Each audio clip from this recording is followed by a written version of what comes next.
Mseto Media, tupo kazini kukuhabarisha.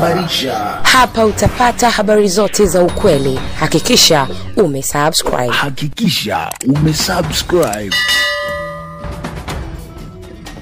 Asasi mbalimbali zisizo za kiserikali Afrika zimeanza kutuma maombi kuhusiana na matukio yaliyotokea katika uchaguzi mkuu wa Oktoba 29 nchini Tanzania katika mahakama ya makosa ya uhalifu ICC iliyopo The Hague. Kwa mujibu wa taarifa iliyotolewa na baadhi ya watu katika mitandao mbalimbali ya kijamii, inaonyesha kwamba hatua za awali zimeanza kuchukuliwa dhidi ya matukio mbalimbali yaliyotokea katika uchaguzi mkuu wa 2025 Oktoba 29 uliofanyika nchini Tanzania, huku matukio mbalimbali yakiripotiwa ikiwemo vifo vya watu ambavyo vilitokea, lakini pia mali za umma ziliharibiwa katika maandamano hayo. Sasa moja ya jambo kubwa lililopo ni kuhusiana na asasi za kiraia kupitia kwa viongozi wao na jumuiya mbalimbali za makundi yasiyo ya kiserikali wametuma maombi katika mahakama ya kimataifa ya uhalifu ICC kwa ajili ya kuanza uchunguzi wa kina kuhusiana na kile ambacho kilitokea katika uchaguzi mkuu huko nchini Tanzania. Kwa mujibu wa taarifa iliyotolewa na Hopewell Chinono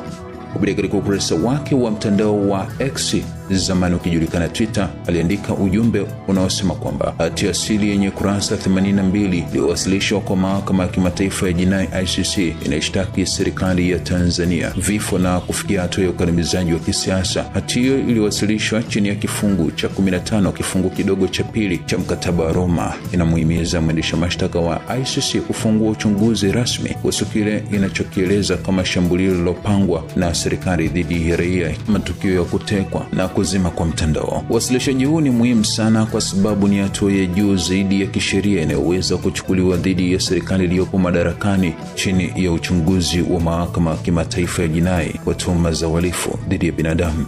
Inabadilisha mgogoro kutoka mjadala wa kisiasa hadi sheria ya jinai ya kimataifa, ikiorodhesha makosa kama vile mauaji, mateso, kutoweka kwa lazima na matumizi ya kuzima kwa mtandao kama tendo la ukatili dhidi ya binadamu. Hakikisha umesubscribe, comment, like na kushare. Mseto Media, we connect everywhere.